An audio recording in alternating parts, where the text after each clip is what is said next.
Nabi Ibrahim tumbuh di lingkungan dengan banyak sekali penyembahan berhala. Ayahnya, Azar, adalah seorang pembuat berhala, dan masyarakatnya sangat taat menyembah patung-patung itu. Namun, sejak kecil, Ibrahim memiliki rasa ingin tahu yang besar. Ia mempertanyakan keyakinan masyarakatnya. Bagaimana mungkin patung-patung ini yang tidak bisa mendengar, melihat, apalagi berbicara, menjadi Tuhan kita? Tanya Ibrahim kecil kepada ayahnya. Pertanyaan itu selalu ditepis. Ayahnya justru meminta Ibrahim untuk berhenti mempertanyakan tradisi. Namun, Ibrahim tak berhenti berpikir. Suatu malam, ia menatap langit yang penuh bintang. "Ini Tuhanku," kata dia terpesona oleh keindahan bintang-bintang. Namun ketika bintang itu menghilang saat fajar, ia menyadari bahwa Tuhan yang sejati tak mungkin lenyap. Keesokan harinya, ia melihat bulan yang terang, di malam yang gelap dan ia berpikir, mungkin ini Tuhanku. Namun, bulan pun akhirnya tenggelam. Begitu pula ketika ia melihat matahari yang bersinar terang, ia kembali berpikir bahwa itu mungkin Tuhan. Namun ketika matahari terbenam, ia berkata, Tuhanku tidak pernah hilang. Dia pasti lebih besar dari segala sesuatu yang dapat kita lihat. Keyakinan Ibrahim terhadap Tuhan Yang Maha Esa tumbuh, meskipun ia tahu bahwa keyakinannya akan menentang tradisi masyarakatnya. Ketika Ibrahim tumbuh dewasa, ia mulai menyuarakan pemikirannya kepada masyarakatnya. Suatu hari, ia melihat orang-orang membawa makanan kepada berhala-berhala di kuil. Ibrahim berkata dengan lantang, "Mengapa kalian menyembah sesuatu yang kalian buat sendiri? Bukankah seharusnya Tuhan yang menciptakan kita, bukan sebaliknya?" Kaumnya marah. Mereka mengejek Ibrahim, menyebutnya sebagai pemuda sombong, yang tidak menghormati tradisi leluhur. Namun, Ibrahim tetap teguh. Ia ingin membuktikan bahwa berhala-berhala itu tidak berdaya. Pada suatu hari raya, ketika semua orang keluar untuk merayakan, Ibrahim diam-diam masuk ke kuil. Ia menghancurkan semua berhala kecil dengan kapak, kecuali satu yang paling besar. Ia meletakkan kapak itu di tangan berhala besar tersebut. Ketika masyarakat kembali dan melihat kehancuran itu, mereka terkejut. "Siapa yang melakukan ini terhadap dewa-dewa kita?" teriak mereka. Ibrahim dihadapkan kepada mereka. Dengan tenang, ia berkata, "Tanyakan kepada berhala besar itu. Bukankah ia yang memegang kapaknya?" Orang-orang terdiam, menyadari kebodohan mereka. Berhala itu jelas tidak bisa menjawab. Namun, alih-alih mengakui kesalahan mereka, mereka semakin marah kepada Ibrahim. Mereka memutuskan untuk menghukumnya dengan cara membakar hidup-hidup. Ibrahim dibawa ke alun-alun kota. Sebuah api besar dinyalakan, dan Ibrahim diikat untuk dilemparkan ke dalamnya. Namun, meskipun berada di tengah ancaman, Ibrahim tetap tenang. Ia berdoa kepada Allah, memohon perlindungan dan petunjuknya. Ketika Ibrahim dilemparkan ke dalam api, sesuatu yang luar biasa terjadi. Api yang panas membara, itu menjadi dingin, tidak membakar tubuh Ibrahim. Orang-orang terkejut melihatnya, berdiri di tengah api tanpa luka sedikit pun. "Ini adalah bukti bahwa Allah adalah Tuhan yang Maha Kuasa," seru Ibrahim dengan lantang. Mukjizat itu membuat sebagian orang mulai mempertanyakan keyakinan mereka. Namun, banyak juga yang tetap keras kepala. Mereka mengusir Ibrahim dari negeri mereka. Ibrahim meninggalkan kaumnya, tetapi ia tidak merasa kalah. Ia justru merasa bahwa misinya untuk menyampaikan kebenaran baru saja dimulai. Dengan iman yang kuat kepada Allah, ia melanjutkan perjalanan panjangnya, membawa pesan tauhid ke berbagai tempat. Setelah meninggalkan kaumnya, Nabi Ibrahim memulai kehidupan baru di daerah yang jauh. Allah memberkati Ibrahim dengan seorang anak laki-laki bernama Ismail melalui istrinya, Hajar. Kelahiran Ismail menjadi kebahagiaan besar bagi Ibrahim, yang telah menantikan seorang pewaris selama bertahun-tahun. Namun, ujian besar datang. Suatu malam, Ibrahim menerima wahyu dari Allah dalam mimpi. Dalam mimpi itu, ia diperintahkan untuk mengorbankan anaknya, Ismail, sebagai bentuk ketaatan kepada Allah. Ibrahim terbangun dengan hati berdebar. Apakah ini benar-benar perintah dari Allah?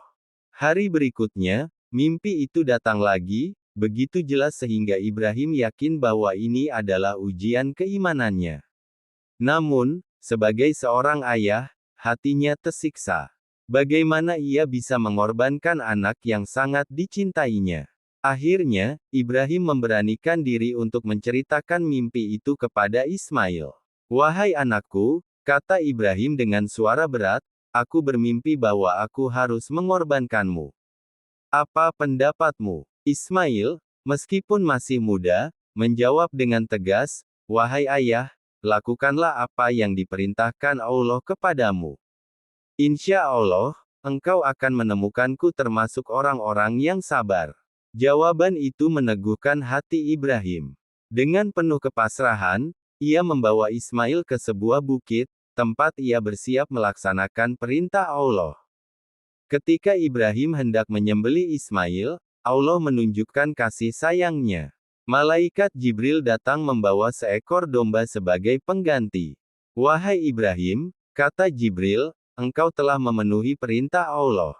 Sesungguhnya ini hanyalah ujian keimananmu, dan engkau telah lulus." Peristiwa ini menjadi simbol pengorbanan dan ketaatan yang kemudian diabadikan dalam ibadah kurban hingga saat ini. Setelah ujian besar itu, Allah memberikan Ibrahim misi lain, yang akan menjadi salah satu tonggak sejarah peradaban manusia, membangun Ka'bah, rumah Allah di bumi. Ibrahim menerima perintah ini bersama Ismail. Di sebuah lembah yang tandus bernama Makkah, Ibrahim dan Ismail mulai membangun Ka'bah dari batu-batu yang mereka kumpulkan. Setiap batu yang diletakkan, Ibrahim berdoa, "Ya Allah, terimalah amal kami. Sesungguhnya Engkau Maha Mendengar dan Maha Mengetahui." Ka'bah bukan hanya sekadar bangunan. Itu adalah simbol persatuan manusia, dalam penyembahan kepada Allah. Ketika pembangunan hampir selesai, Allah memerintahkan Ibrahim untuk menyerukan kepada seluruh manusia agar datang berhaji ke rumahnya. Ibrahim, yang berada di tengah lembah yang sepi, bertanya, "Ya Allah, bagaimana seruanku akan sampai ke seluruh manusia?" Allah menjawab, "Serulah, dan aku yang akan menyampaikan." Ibrahim pun menaiki sebuah bukit dan berseru, "Wahai manusia, datanglah untuk berhaji ke rumah Tuhan kalian." Seruan itu sampai ke seluruh penjuru dunia, bahkan hingga hari ini. Ka'bah berdiri megah di tengah padang pasir, menjadi pusat ibadah umat manusia hingga akhir zaman. Setelah menyelesaikan pembangunan Ka'bah, Ibrahim kembali berdoa kepada Allah, dengan penuh harap. Ia memohon agar keturunannya menjadi umat yang taat kepada Allah. "Ya Tuhanku," kata Ibrahim, "jadikanlah negeri ini, Makkah, negeri yang aman dan penuh berkah. Limpahkanlah rezeki kepada penduduknya yang beriman kepadamu. Dan jadikanlah aku dan anak cucuku orang-orang yang mendirikan salat." Doa Ibrahim adalah cerminan dari kasih sayangnya, sebagai seorang ayah, dan misinya sebagai seorang nabi. Ia tidak hanya memikirkan kehidupan duniawi, tetapi juga keselamatan rohani anak-anaknya, dan seluruh umat manusia. Allah mengabulkan doa Ibrahim. Dari keturunannya lahir nabi-nabi besar, termasuk Nabi Muhammad SAW, yang membawa risalah akhir zaman. Ibrahim dikenang sebagai bapa para nabi, seorang tokoh yang mewariskan keteladanan, dalam ketaatan, pengorbanan, dan perjuangan menyebarkan tauhid. Warisan Ibrahim tidak hanya berupa bangunan fisik seperti Ka'bah, tetapi juga berupa nilai-nilai yang menjadi pondasi ajaran agama. Keteguhan dan pengorbanannya, menjadi inspirasi bagi generasi berikutnya. Setelah menyelesaikan pembangunan Ka'bah, Ibrahim melanjutkan misinya, untuk menyebarkan tauhid kepada masyarakat lain di berbagai wilayah. Ia sadar bahwa masih banyak umat manusia yang hidup dalam kegelapan penyembahan berhala. Dengan hati penuh cinta, ia melangkah ke negeri-negeri baru, bertemu dengan pemimpin-pemimpin yang sombong, dan masyarakat yang keras kepala. Di salah satu perjalanannya, Ibrahim tiba di sebuah wilayah yang diperintah oleh Raja Namrud, seorang penguasa yang mengklaim dirinya sebagai Tuhan. Namrud terkenal dengan kekejamannya, tetapi Ibrahim tidak gentar untuk menyampaikan pesan Allah. Ia menghadap raja itu dengan penuh keberanian. "Siapakah Tuhanmu, wahai Ibrahim?" tanya Namrud dengan angkuh. "Tuhanku adalah Dia yang menghidupkan dan mematikan," jawab Ibrahim tegas. Namrud, dalam upaya menunjukkan kekuasaannya, memerintahkan agar 2 tahanan dihadapkannya, 1 dibebaskan dan 1 lagi dihukum mati. "Aku juga bisa menghidupkan dan mematikan," katanya dengan bangga.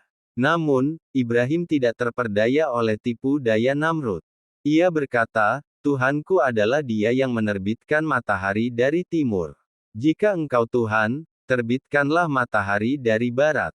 Namrud terdiam. Ia tidak mampu menjawab tantangan itu. Meskipun demikian, ia menolak menerima kebenaran dan menolak dakwah Ibrahim. Namun, hal ini menjadi bukti kekuatan pendapat Ibrahim dalam menyampaikan pesan tauhid kepada manusia. Ibrahim melanjutkan dakwahnya, berkeliling dari satu wilayah ke wilayah lain, menyampaikan pesan Allah dengan hikmah dan kesabaran. Ia tak pernah gentar, meski menghadapi tantangan besar, karena ia yakin bahwa Allah selalu bersamanya. Sementara itu, di lembah tandus Makkah, Hajar dan Ismail menghadapi ujian besar yang begitu berat. Setelah Ibrahim meninggalkan mereka atas perintah Allah, Hajar mendapati dirinya sendirian bersama bayinya, di tengah padang pasir yang kering dan panas. Bekal air dan makanan yang dibawa segera habis, dan Hajar harus mencari cara untuk bertahan hidup. Dengan hati penuh harapan, Hajar berlari bolak-balik antara Bukit Safa dan Marwah, mencari sumber air. Ia berlari sebanyak 7 kali, dengan keletihan dan kecemasan. Di saat ia hampir putus asa, sebuah keajaiban terjadi. Dari bawah kaki Ismail yang menangis kehausan, muncullah air yang memancar deras. Itulah air Zam-Zam, yang hingga kini terus mengalir sebagai sumber kehidupan. Air Zam-Zam tidak hanya menyelamatkan Hajar dan Ismail, tetapi juga menarik perhatian kafilah yang melintas. Dengan kehadiran air tersebut, lembah Makkah yang tadinya tandus berubah menjadi pusat kehidupan, kafilah mulai menetap, dan Hajar menjadi simbol kekuatan seorang ibu, yang teguh menghadapi ujian. Keajaiban Zam-Zam adalah bukti bahwa Allah tidak pernah meninggalkan hambanya yang beriman dan bersabar. Kisah ini menjadi pelajaran penting tentang tawakal dan perjuangan dalam menghadapi kesulitan hidup. Menjelang akhir hidupnya, Nabi Ibrahim mengumpulkan anak-anak dan cucunya untuk memberikan wasiat terakhir. Ia ingin memastikan bahwa keimanan kepada Allah tetap terjaga dalam keluarganya. Bersama Ismail dan Ishak, ia duduk di bawah bayangan sebuah pohon besar, mengajarkan mereka tentang pentingnya tauhid dan keteguhan dalam ibadah. "Wahai anak-anakku," kata Ibrahim, "sesungguhnya Allah telah memilih agama ini untuk kalian. Janganlah kalian meninggal kecuali dalam keadaan berserah diri kepadanya." Ibrahim mengingatkan anak-anaknya, bahwa tugas mereka bukan hanya menjaga keimanan dalam diri sendiri, tetapi juga menyebarkan kebenaran kepada umat manusia. Ia berpesan agar mereka mendirikan salat, menunaikan zakat, dan berbuat baik kepada sesama. Ismail dan Ishak bersumpah untuk meneruskan warisan tauhid Ibrahim. Dari keturunan Ishak akan lahir Nabi Yakub, Yusuf, dan nabi-nabi Bani Israel lainnya. Dari keturunan Ismail, beberapa generasi kemudian, akan lahir Nabi Muhammad, yang membawa risalah terakhir untuk umat manusia. Wasiat Ibrahim menjadi tonggak penting dalam sejarah kenabian. Ia memastikan bahwa dakwah tauhid tidak hanya berhenti pada dirinya, tetapi terus berlanjut melalui generasi berikutnya. Dengan tenang, Ibrahim menyerahkan hidupnya kepada Allah, yakin bahwa misi yang telah diembannya akan terus hidup hingga akhir zaman. Setelah menyampaikan wasiat kepada keluarganya, Nabi Ibrahim menyadari bahwa tugasnya tidak hanya terbatas pada lingkup keluarga atau kaumnya saja. Ia memohon kepada Allah agar risalah tauhid yang dibawanya dapat menjadi warisan untuk seluruh umat manusia. Ibrahim melaksanakan salat malam dengan penuh khusyuk, memanjatkan doa yang tulus. "Ya Tuhanku," bisik Ibrahim, "jadikanlah tanah Makkah ini negeri yang aman.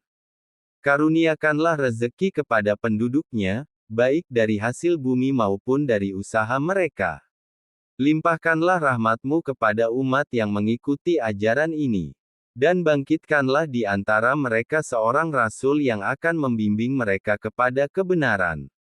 Allah mendengar doa Ibrahim dan menjanjikan bahwa tanah Makkah akan menjadi pusat ibadah yang dihormati seluruh manusia.